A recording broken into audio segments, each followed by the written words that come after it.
Hello everyone. बहुत बढ़िया।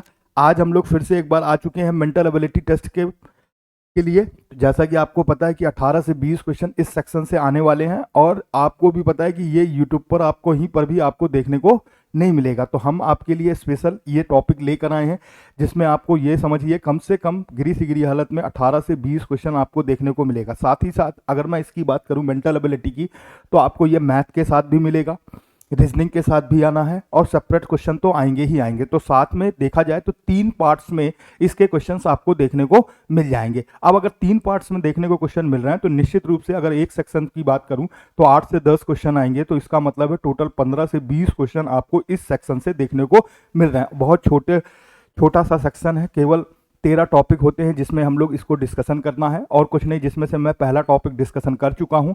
आप वीडियो देख सकते हैं और अब मैं अगला टॉपिक आज डिस्कस करूंगा, सेकंड टॉपिक जो आपके सामने रहेगा। तो चलिए आज हम लोग बात करते हैं सिलेबस की। तो सिलेबस में सबसे पहले अगर मैं बात करूं तो PIL यानी कि जनहित याचिका की बात की गई थी। तो जब भी हमने जनहित याचिका की बात की तो मैं आपको बता दूं कि जब जनहित याचिका की बात की थी मैंने, तो आपको मैंने पुराने वीडियो में पूरा सब कुछ समझाया, प्रीवियस ईयर के क्वेश्चन कराए, जो अपकमिंग क्वेश्चन आ सकते हैं एग्जाम के पॉइंट ऑफ व्यू से वो भी मैंने डिस्कशन कराए। तो मैंने दोनों तरीके के क्वेश्चन आपको डिस्कशन कराता जा रहा हूँ, साथ ही साथ ये बताता जा रहा हूँ कि कैसे सिलेबस हमको तैयार करना है, क्या क्या हमें पढ़ना है। तो सारी चीज़ें हम लोग डिस्कस करेंगे। तो आज हम लोगों ने जो टॉपिक डिस्कस करने वाले हैं उसका नाम है कानून एंड शांति व्यवस्था, यानी कि लॉ एंड पीसेस, यानी कि कानून और शांति व्यवस्था क्या है, इसके बारे में आज हम लोग बेहतर विस्तृत रूप से जानेंगे। तो चलिए आइए डिस्कशन शुरू करते हैं टॉपिक सेकंड में। तो आप देख रहे हैं कि टोटल 13 टॉपिक्स हैं और टोटल 13 टॉपिक्स में आपको 18 से 20 क्वेश्चन देखने को मिल जाएंगे। बहुत छोटा छोटा टॉपिक है, ये केवल नाम है। टॉपिक अगर देखेंगे तो बहुत छोटा छोटा है। अगर आप थोड़ा थोड़ा भी अगर आप देखते हैं, क्वेश्चन कर लेते हैं, तो आप मुझे निश्चित रूप से, मुझे पूरी उम्मीद है कि आप किसी भी तरीके के क्वेश्चन को क्या कर पाएंगे, सॉल्व कर पाएंगे और 110% आपको पूरा का पूरा रिजल्ट्स मिलेगा और सिलेक्शन की पूरी गारंटी होगी। तो चलिए आइए अब बात करते हैं। तो लॉ एंड पीसेस की बात की जाए, यानी कि कानून और शांति व्यवस्था। तो अगर हम सबसे पहले अगर हम बात करें कि कानून होता क्या है और इससे शांति व्यवस्था कैसे बनती है, तो जैसा कि आपको मैं बता दूं कि आपने देखा होगा कि कोई भी आप खेल खेलते हैं, सबसे पहले अगर मैं कानून को सीधी सी एक भाषा में लिखूं तो कानून का वास्तविक मतलब क्या है, रूल्स, यानी कि नियम। क्या है सर, नियम। अब अगर नियम है तो आपने देखा होगा कि मान लीजिए कोई भी आप खेल खेलते हैं, मान लीजिए आपने चेस खेलते हैं, कौन सा खेल खेलते हैं, चेस।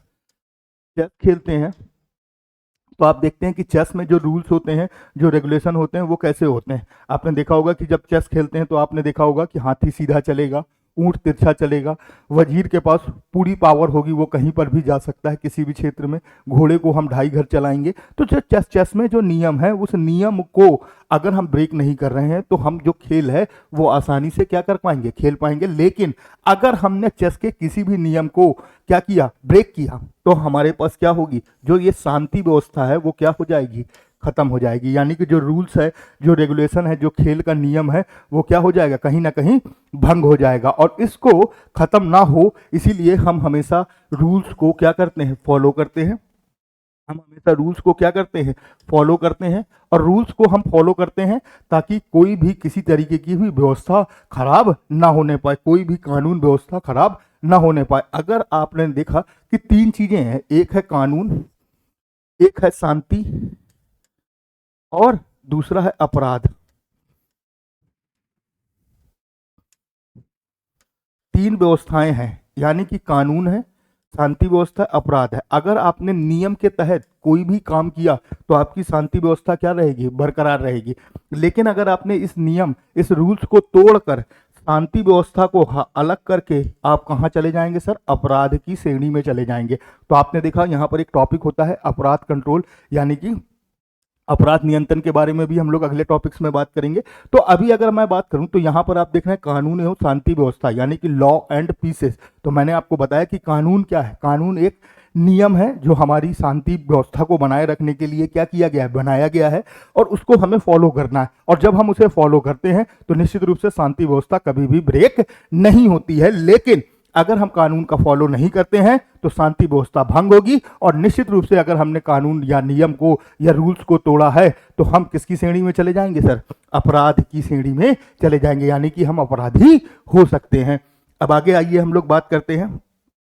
तो देखिए, किसी भी राज्य, शहर, क्षेत्र में शांति बनाए रखना, अपराधों को कम करना और नागरिकों को सुरक्षा प्रदान करना कानून व्यवस्था का क्या है सर? मुख्य अंग है। जैसा कि मैंने अभी अभी आप बताया कि जो कानून व्यवस्था है उसका सबसे जो इंपॉर्टेंस काम है वो क्या है? किसी भी राज्य, शहर और क्षेत्र में शांति बनाए रखना। अगर कानून होगा तभी शांति बनी होगी सर। रूल्स और रेगुलेशंस होंगे तभी आप बेहतर काम कर पाएंगे। अगर रूल्स और रेगुलेशन नहीं होंगे तो आप निश्चित रूप से बेहतर काम नहीं कर पाएंगे। तो कानून व्यवस्था जो है वो किस लिए बनाई गई है? कि वास्तविकता में शांति बनी रहे। कहाँ? राज्यों में, शहरों में, जोन में, जहां पर भी, गांवों में, सभी जगहों पर शांति बनी रहे, इसलिए कानून व्यवस्था को क्या किया गया है? बनाया गया है। आगे हम देखें, अक्सर जहां कहीं भी राजनैतिक और सामाजिक बवाल या टकराव होता है या फिर माहौल क्या होता है सर? तनावपूर्ण हो जाता है, कानून व्यवस्था पर संकट क्या हो जाता है सर? खड़ा हो जाता है। कानून व्यवस्था पर संकट यानी कि रूल्स और रेगुलेशन पर संकट कब खड़ा होगा? रूल्स और रेगुलेशन पर संकट की बात करें तो तभी खड़ा होगा जब हम लोग राजनीतिक, सामाजिक या बवाल या कोई टकराव होता है या कोई अपराध करता है, तभी कानून व्यवस्था क्या होगी सर? संकट होगा, और कानून व्यवस्था, रूल्स ब्रेक होने की संभावना होगी। अगर हम रूल्स ब्रेक नहीं कर रहे हैं, रूल्सों को तोड़ नहीं रहे हैं, तो कभी भी शांति व्यवस्था भंग नहीं हो सकती, और जब शांति व्यवस्था भंग नहीं होगी तो कभी भी अपराध नहीं होगा। तो कुल मिलाकर अगर हम देखें तो कानून जो व्यवस्था है वो अपराध को कम करने और शांति बनाए रखने के लिए बनाई गई है। कहां पर? राज्यों में, पूरे देश में। अगर कहीं पर भी कोई भी अगर व्यवस्था नहीं होगी तो क्या होगा? सब लोग इधर उधर भागने लगेंगे और लड़ने लगेंगे। बात सबको समझ में आ रही है? आगे बात करें, अर्थात किसी भी क्षेत्र में अशांति या हिंसा होना भी कानून व्यवस्था पर ही संकट होता है। अगर हमने बात की कि कहीं पर अशांति फैल रही है, कहीं पर लोग माहौल क्रिएट कर रहे हैं, कहीं पर जाकर दंगा भड़का रहे हैं, या किसी भी तरीके के कोई भी अवैधानिक कार्य कर रहे हैं जो हमारे कानून के दायरे या हमारे रूल्स के खिलाफ है, तो निश्चित रूप से उससे क्या होगा? जो रूल्स होंगे उस पर क्या होगा? हमेशा संकट आ जाएगा।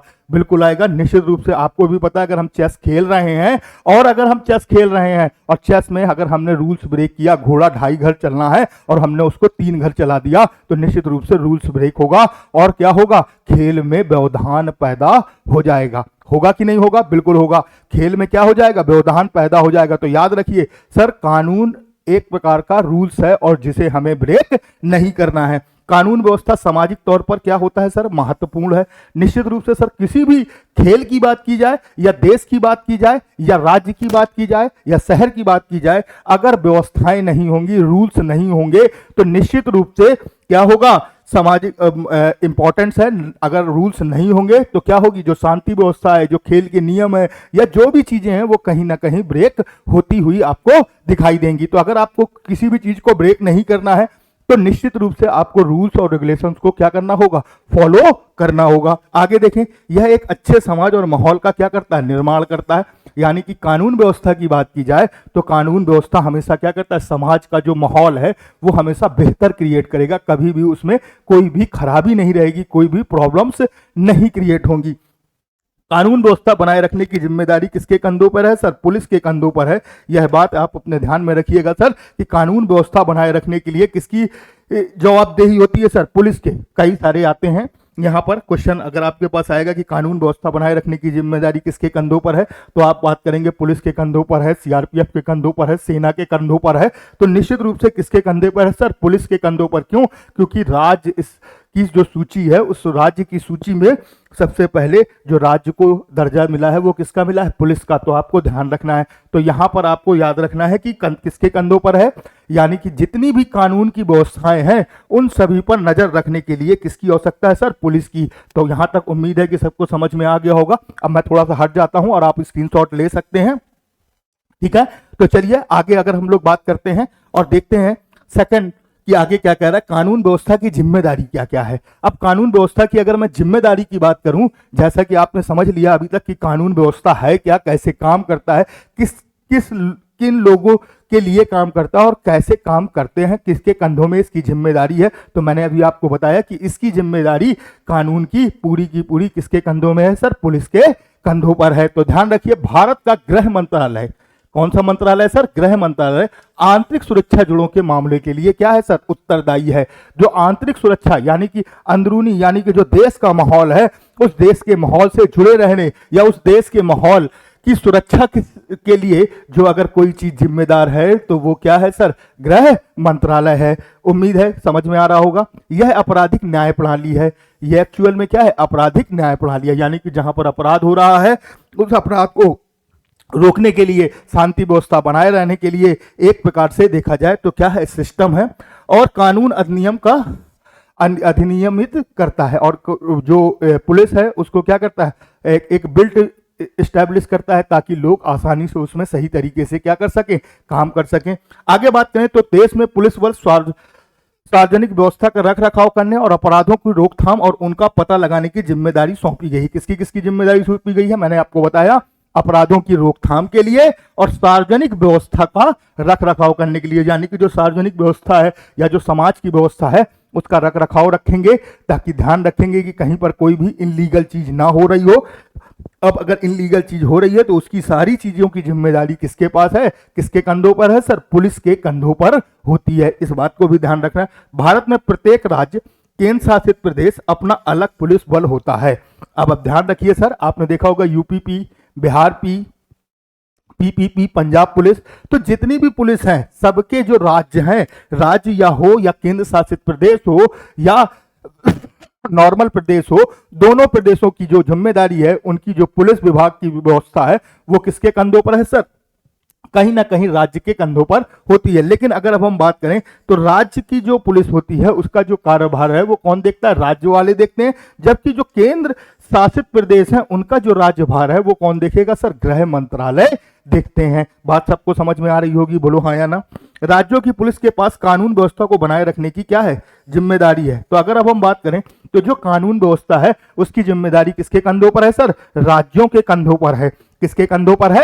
राज्य जो पुलिस कर्मी है उनके कंधों पर रहती है। उम्मीद है यहां तक सबको समझ में आया होगा। तो चलिए आइए, जिम्मेदारियां आपको से हो गई हैं, तो चलिए अब देखते हैं इसके आगे। अगर अब हम बात करें तो चलिए देखते हैं थर्ड पॉइंट्स बात करें तो कानून व्यवस्था में अगर देखा जाए तो सेंट्रल यानी कि केंद्र में क्या व्यवस्थाएं हैं, क्या भूमिका है उसकी, इस भूमिका के बारे में हम थोड़ा सा समझते हैं। तो भारतीय संविधान की 7वीं अनुसूची, कौन सी सर?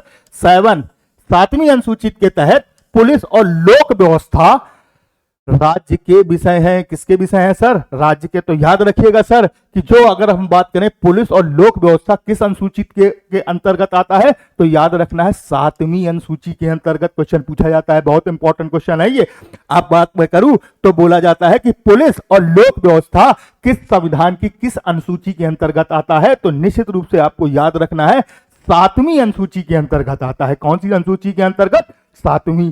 अब अगर अपराध रोकना, अपराध पता लगाना, दर्ज करना, जांच पड़ताल करना, अपराधियों के विरुद्ध अभियोजना चलाना, जिम्मेदारी राज्य सरकार और खासकर किसको दी गई है सर? पुलिस को दी गई है। खासकर किसको दी गई है? पुलिस को। तो पुलिस के बहुत सारे काम है, अपराध को रोकना, उसका पता लगाना, उसकी एफआईआर दर्ज करना, जांच पड़ताल करना, लोगों को सही निर्णय देना और उसकी एफआईआर दर्ज करके उस पर अभियोग चलाना। जिसने भी बंदे ने यह क्राइम किया है या जिसने भी यह सार्वजनिक घटना या कहीं पर भी अशांति फैलाने की कोशिश की है, हमें इस बात का ध्यान रखना होगा। अब संविधान के मुताबिक केंद्र सरकार पुलिस की आधुनिकीकरण, अस्त्र शस्त्र, संचार उपकरण, मोबिलिटी, प्रशिक्षण और अन्य अवसंरचना के लिए राज्य सरकारों को वित्तीय सहायता प्रदान करती है। तो केंद्र सरकार का काम क्या है? केंद्र सरकार का काम क्या है यहाँ पर? तो केंद्र सरकार राज्य सरकार के पास जो पुलिस बल है उस पुलिस बल को अच्छी गन्स और या जितने भी चीजें हैं, यानी कि अब आजकल आप देख रहे हैं जो क्राइम हो रहे हैं वो थोड़ा सा ब्रॉड टाइप के हो रहे हैं। ब्रॉड टाइप का मतलब साइबर से जुड़े हुए हैं, जिसमें मोबाइल की बहुत जरूरत पड़ती है। तो मोबाइल ट्रैकिंग है, बहुत सारी चीजें हैं। जब अभी हम लोग पढ़ेंगे आगे तो हम लोग जानेंगे कि कैसे अपराध को बढ़ावा देने के लिए भी प्रौद्योगिकी का उपयोग हो रहा है, यानी कि अगर हम आधुनिकीकरण है, इस समय हर हाथ में आप देख रहे हैं कि मोबाइल है, जरा सा आपके पास लिंक भेज दिया, आपने क्लिक कर दिया और आपको पता भी नहीं चलेगा और आपके अकाउंट से क्या हो जाएंगे, पैसे चले जाएंगे। तो इस तरह की लूट को हम लोग साइबर क्राइम कहते हैं। जबकि नॉर्मल, अगर हम किसी को बंदूक दिखाकर पैसे छीन रहे हैं तो इस तरीके को हम लोग नॉर्मल अपराध कहते हैं। तो नॉर्मल अपराध, साइबर क्राइम अपराध और छोटे अपराध तीनों अलग अलग टाइप के होते हैं। छोटे अपराध जैसे कहीं पर आपने देखा लिखा हुआ है धूम्रपान करना मना है, क्या लिखा है सर, धूम्रपान करना मना है, और आप उसी जगह पर जाकर धूम्रपान कर रहे हैं तो निश्चित रूप से यह अपराध है। लेकिन यह क्या है, छोटा अपराध है। अब अगर मैं थोड़े से बड़े अपराध की बात करूं तो बड़ा अपराध कैसा होगा कि बड़ा अपराध की अगर हम बात करें तो जैसे हत्या है, डकैती है, लूट है, तो ये बड़े अपराध के अंतर्गत आएंगे। और उसके बाद से अगर अब हम बात करें, किसी को हमने लिंक भेजी, उसके पैसे अकाउंट से निकाल लिए, या हमने किसी भी मोबाइल का किसी हैक करके उसके पैसे गायब कर दिए, या उसको किसी तरीके का और हार्मफुल चीज़ों को पहुंचाया, उसकी वीडियोस को इधर उधर अपलोड कर दिया, तो ये सारे साइबर क्राइम के अंतर्गत आते हैं। तो अभी अगर हम बात करें तो बहुत सारी चीजें हैं। तो पुलिस को आधुनिकीकरण, यानी कि जो पुलिस का आधुनिकीकरण है, अस्त्र शस्त्र की बात की जाए, अस्त्र शस्त्र की बात की जाए तो ये सारी चीजें हमारे पास कौन देता है सर, पुलिस विभाग देता है। तो हमको इसको ध्यान रखना है। आधुनिकीकरण है, अस्त्र शस्त्र है, और संसार है, संचार है, उपसंस्करण है, मोबिलिटी है, प्रशिक्षण है। इन सभी चीजों के लिए जो पैसा आता है वो कहां से आएगा सर, निश्चित रूप से ये जो पैसा आएगा ये आपका केंद्र सरकार किसको देगी, राज्य सरकार को देगी, और राज्य सरकार की वो एक प्रकार से मदद करेगी। राज्य सरकार सेल्फ में तो कुछ फंड लगाएगी ही लगाएगी, साथ ही साथ केंद्र सरकार भी उसे कुछ ना कुछ फंड मुहैया कराती है। तो चलिए देखते हैं नेक्स्ट पार्ट्स। अब अगर हम लोग नेक्स्ट पार्ट की बात करें तो आप देख रहे हैं कि कानून व्यवस्था में एनसीआरबी की भूमिका। अब ये एनसीआरबी क्या होता है, अब एनसीआरबी क्या होता है इसके बारे में आप समझिए कि एनसीआरबी जो होता है वो नेशनल सुरक्षा और सूचना एजेंसी है। यानी कि क्या कह सकते हैं, एन से बना नेशनल, और एस से बना सिक्योरिटी, और आर से बना सूचना, और ये क्या बना सर, एजेंसी। तो अगर अब हम बात करें तो सेंट्रल नेशनल सुरक्षा एजेंसी की बात की गई है, यानी कि कानून व्यवस्था को अपराधों से संबंधित घटनाओं को रोकने के लिए केंद्रीय सुरक्षा और सूचना एजेंसियों राज्यों को कानून प्रवर्तन की इकाइयों का नियमित रूप से जानकारी देती है। यानी एनसीआरबी का क्या काम है सर, भाई जो राज्य में कानून बने हुए हैं या प्रवर्तन है या इकाइयां, उनकी निश्चित रूप से बराबर तरीके से क्या देती रहेगी, जानकारी देती रहेगी। अब सेकंड पॉइंट्स की बात करते हैं तो हमारे पास राष्ट्रीय अपराध रिकॉर्ड ब्यूरो एनसीआरबी क्या है सर, राष्ट्रीय अपराध रिकॉर्ड ब्यूरो। अब एनसीआरबी तो राष्ट्रीय मतलब नेशनल, ठीक है, और सी का मतलब क्राइम अपराध, और आर का मतलब रिकॉर्ड, और बी का मतलब ब्यूरो। तो आपको ध्यान देना है क्या होगा इसका फुल फॉर्म। फुल फॉर्म कई बार पूछा गया है कि एनसीआरबी का फुल फॉर्म क्या होगा, तो आपको ध्यान रखना national crime record bureau. English में अगर मैं बात करूं तो क्या होगा sir, national crime record bureau, और हिंदी में बात करें तो राष्ट्रीय अपराध रिकॉर्ड ब्यूरो। तो आपको ध्यान रखना ये दोनों वर्ड्स हिंदी में भी जरूरत पड़ेगी और इंग्लिश में भी जरूरत पड़ेगी। गृह मंत्रालय की एक नोडल एजेंसी है, गृह मंत्रालय की क्या है, एक नोडल एजेंसी है जो राज्य की बातों को ऊपर पहुंचाती है, जो अपराधों को बेहतर ढंग से रोकने और नियंत्रित करने के लिए राज्यों की सहायता करती है। राज्यों को अपराध संबंधी आंकड़ों को जुटाने में उनका विश्लेषण करने का कार्य भी क्या करती है, ठीक है ना। अब अगर हम बात करें, ब्यूरो ने यह एक परियोजना यथा अपराध अपराधी सूचना प्रणाली CCIS के तहत पूरे देश में प्रत्येक जिला अपराध रिकॉर्ड ब्यूरो DCRB और राज्य अपराध रिकॉर्ड ब्यूरो SCRB में कंप्यूटरीकृत प्रणाली को स्थापित किया है। तो अभी अगर हम बात करें तो आपको ध्यान से समझना है यहां पर कि ये CCIS क्या है। तो ये क्या है, क्राइम प्रत्येक जिले में, और फिर ये DCIRB है, और क्या है, SCRB है। तो ये जो हमारे पास जो सिस्टम्स हैं, ये सिस्टम्स क्या करते हैं, सारी चीजों को, एक डेटा को क्या करते हैं, इकट्ठा करते हैं और उसे क्या करते हैं सर, कंप्यूटरीकृत करते हैं, ताकि हम आसानी से किसी भी डेटा को क्या कर सकें सर, देख सकें, और कहीं ना कहीं किसी न किसी डेटा को हम क्या कर सकें, एडजस्ट कर सकें, और कभी भी हमें उसकी जरूरत हो तो हम उसे तुरंत क्या कर सकते हैं, देख सकते हैं।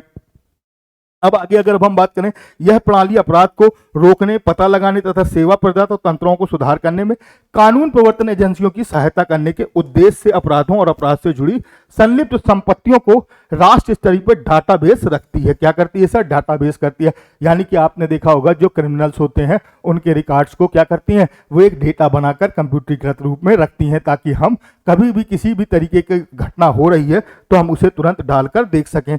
और संगठित अपराधों के से प्रभावी ढंग से निपटने के उद्देश्य से एक प्रणाली अर्थात संगठित अपराध सूचना प्रणाली OCIS और NCRB के दिशा निर्देशों में स्थापित की जा रही है, और विभिन्न अपराधों से संबंधित आंकड़े NCRB की वेबसाइट पर उपलब्ध हैं। वेबसाइट देख सकते हैं आप, लिखा हुआ है ncrb.gov.in। क्या लिखा हुआ है? वेबसाइट क्या है? ncrb.gov.in। यहाँ से जाकर आप सारी चीजों को क्या कर सकते हैं, देख सकते हैं। तो NCRB का मतलब मैंने आपको बताया, नेशनल क्राइम, और उसके बाद से रिकॉर्ड, और उसके बाद से क्या बताया, ब्यूरो, यानी कि आपके पास राष्ट्रीय अपराध रिकॉर्ड ब्यूरो की बात की गई है। ठीक है ना? अब अगर मैं बात करूं CCIS की, क्या होगा मतलब सिस्टम, तो अगर CCIS का फुल फॉर्म आप देख रहे हैं,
पता नहीं कहाँ से।